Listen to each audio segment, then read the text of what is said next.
আসসালামু আলাইকুম। মই বরিশালিয়া মনু ইউটিউব এবং সারা বাংলাদেশে যে যেখান থেকে মোর কথাটা শুনবেন হ্যাগরে অসংখ্য ধন্যবাদ এবং লাইক কমেন্ট শেয়ার করবেন, একে অপরকে ভালোবাসা দিবেন। তো বন্ধুরা, বিগত সরকারের আমলে আমরা পেঁয়াজ খাইছি 70, 80, 120, 150। করোনার সময় খাইছি 550 টাকা পেঁয়াজ। আলু খাইছি 2 বছর 70, 80, 90 টাকাও নিছে। তো যেহেতু 90 টাকা নিছে, আর গত রমজানে এই সরকার নতুন কাল আইছে, তো সেই সময় লেবুর আলিয়া ছেলে 150 টাকা 200 টাকা। তো হেয়া নিয়া অনেকে টিকটক বানাইছে, ভিডিও বানাইছে। কিন্তু এখন বর্তমানে পেঁয়াজও নর্মাল, আলুও নর্মাল, লেবুও নর্মাল। আপনি একালি লেবু যদি এখন কিনতে যান বড় সাইজের, সর্বোচ্চ 15 টাকা লাগবে। তো এই নিয়ে এখন কোনো মোর বন্ধু, মোর বাঙালি ভাই, মোর বাঙালি বোনেরা টিকটক বানায় না একা। ও এখন দাম কম। আর ভাই এখন টিকটক বানান, যে টিকটকে কন যে জিনিসের দাম কম আছে, সরকারের ধন্যবাদ দেন, ও এখন বাড়াইতে পৌঁছে না। মানে আগে যে মগো সমস্যা না কইয়া সরকারের দোষ দেন। যদি রমজানে আপনারা যারা যারা লেবু খায় নাই, হ্যাঁ গো, কি রমজানের ইফতারি করা হয় নাই? হইছে। তো মোরা বাঙালি জাত, তো যে জিনিসের দাম বাড়ে বেশি, মগো বাঙালির কাছে ওইটার চাহিদা বেশি, ওটার মধ্যে না জানি কি। কিন্তু মোরা যদি না খাই, 1 সপ্তাহ খাইয়েন না, এমনি দেখবেন দাম কমে গেছে গা। আর 1 সপ্তাহ যদি বেশি করে কিনেন, তাই আরও দাম বাড়বে। এটা হইলে বাংলাদেশের আলকালচার। এই যেমন দেখেন, গরুর গোস্ত যদি সবে বরাত এবং সবে কদর, ঈদ আইলেই গরুর গোস্ত 750 টাকা, 800, 900 টাকা। ভাই যেকালে জব দেয়, খালি একবার জিদ করেন যে 1 সপ্তাহে গরুর গোস্ত খামো না, দেখবেন ওই গরুর গোস্ত ফ্রিজ ভরিয়ে তুইবে, এর পরের সপ্তাহে খাইবেন না। ফ্রিজ করা গোস্ত খাইয়েন না, দেখবেন না দাম কমে না কমে। কি লেগা? মোরা তো বাঙালি, গরু খাওয়া মুসলমান। গরু না খাইতে পারলে বুঝি মগো মুসলমানের ঐতিহ্য থাকবে না। আরে ভাই, খালি একটু ধৈর্য ধরেন, খাইয়েন না, নিরামিষ খান। 1 মাস গরুর গোস্ত খাইয়েন না, মুরগি খান। মুরগির দাম বাড়বে, হ্যাঁ খাইবেন না। নিরামিষ খাইয়ে দেন 1 সপ্তাহ, দেন যদি দাম না কমে, কষ্ট হইবে, অবশ্যই দাম কমবে 100%। তো মোরা হেডা না হইয়া মোরা হেডার আরও বেশি হইয়া খামু। এই কারণে মগো দেশের নিত্য প্রয়োজনীয় জিনিসের দাম কমে না। বিশেষ করে জাতীয় মাছ ইলিশ, আরে 1 কেজির উপরে হইলে 4000 টাকা কেজি।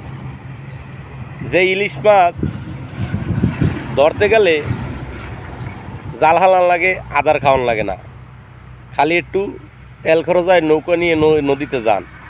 তো হে ইলিশ মাছ 4500 টাকা কেজি খাওয়া লাগবে কোন দুঃখে? হ্যাঁ, এমনও সময় আছে যে সময় ফরমালিন দিতে পারে নাই, 1 কেজির উপরে ইলিশ মাছ কিনছি 12 টাকায়। বিশ্বাস হয়? বিশ্বাস হইব না। আর এখন 1 কেজির উপরে কিনতে গেলে 4500 টাকা। 4500 টাকা আপনার একটা ইলিশ মাছ খাওয়া অসম্ভব আমার মতন লোকের। যারা মাসে 10 থেকে 15,000 টাকা স্যালারি বেতন পায়, এরা 1 কেজিওয়ালা ইলিশ মাছ খাইতে পারে না। এগো স্বপ্নই থেকে যায়। একমাত্র 1 কেজিওয়ালা ইলিশ মাছ কারা খাইতে পারে? যারা কোটি কোটি টাকার মালিক, 2 নম্বরই অবৈধ পয়সায় ইনকাম করে, এরা 4 থেকে 5,000 টাকা দিয়ে ইলিশ মাছ খাওয়া সম্ভব। কিন্তু যারা 15-20,000 টাকা স্যালারি পায়, 1 কেজিওয়ালা ইলিশ মাছ তাগো পক্ষে অসম্ভব খাওয়া, একেবারেই অসম্ভব। এটা বাস্তব কথা। তো কিছু কিছু ধনী ব্যক্তির কারণে এই জিনিসগুলা দাম বাড়ে। তাই আমি যে ধনী ব্যক্তির কথা বললাম, ধনী ব্যক্তিরা কিন্তু রাগ করো না, এটা বাস্তব কথা কইছি। তোমরা ধনী ব্যক্তিরা যদি একটু বাজারে গিয়ে বিবেচনা করে কিনতা তরকারি, মাছ তরকারি, তাই নিম্ন ব্যক্তি বেচারীরা খাইতে পারত।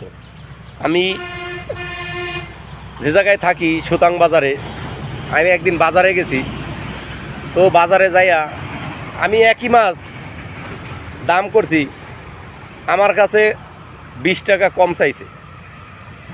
আর এক লোক একই মাছ 200 টাকা কেজি লইল, তাও আবার তেলাপিয়া মাছ।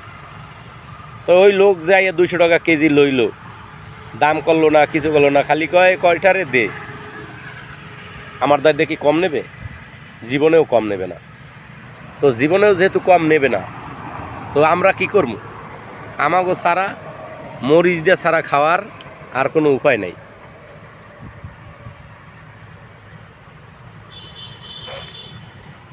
মরিচ দিয়ে খাওয়া ছাড়া আমার উপায় আছে? নাই।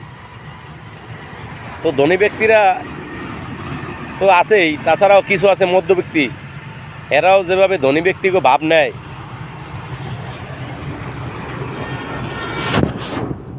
কি আর কমু, পাওয়ার কিছু নাই। তো সরকারের দোষ দিয়ে লাভ নাই, মোরা নিজেরাই মগো নিত্য প্রয়োজনীয় জিনিসের দাম বাড়াই, এটা হলে সত্যি কথা।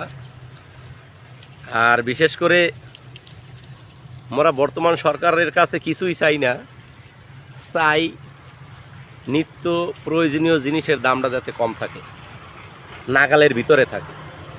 যেমন চাইল, ডাইল, তরকারি, পেঁয়াজ, আদা, রসুন, এগুলো যদি নিয়ন্ত্রণে থাকে, তাহলে মধ্যবিত্তি জাগর নিম্ন আয়ের মানুষ এরা খুব সহজেই কিনতে পারবে। আর যদি দাম বেশি হয়, 8-10 হাজারটা স্যালারিওয়ালা লোকে খাওয়া একেবারেই অসম্ভব। এরা খালি হাই হাই হারবে। কী কারণে হাই হাই হারবে? এত দাম বেশি, কিভাবে কেনে? কেনার পক্ষে অসম্ভব। তো সরকার যদি চায় এই সিন্ডিকেট ভাঙিয়ে দিতে পারে। কী কারণে ভাঙিয়ে দিতে পারে? যে সমস্ত পেঁয়াজ, রসুন এগুলা সিন্ডিকেট করে কারা? মেইন মোকামে আছে কিছু লোক, অসাধু ব্যবসায়ীরা, এরা এগুলা করে। তো এরা যদি এগুলা ইচ্ছে মতন দাম না ফালায়, নাগালের ভিতরে রাখে, তাহলে কিন্তু জিনিসের দামগুলো কম থাকে।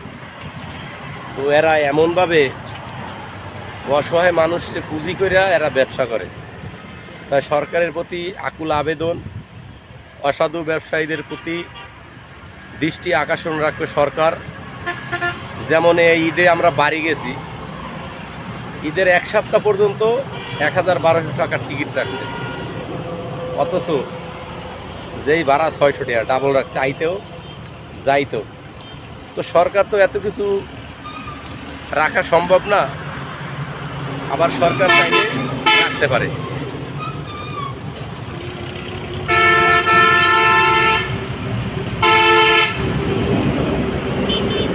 তো সরকার চেষ্টা করলে সব সম্ভব। কী কারণে সম্ভব? যেমন এই বাজেটে সরকার অনেক পণ্যে ভ্যাট মকুব করছে জনগণের জন্য। এটা জনগণের ভালোর জন্য হয়েছে, ভ্যাট মকুব করাতে ভালো হয়েছে। কিন্তু যারা আপনার অসাধু ব্যবসায়ী, এরা দেখবেন ভ্যাটও দেবে না, মকুবও করবে না, দাম ঠিকই বাড়াই এলাইবে। দাম ঠিকই দেখবেন বাড়াই এলাইছে, উনহান যে বাড়াইছে টের হইবেন না। সরকার তার খেয়াল হবে না।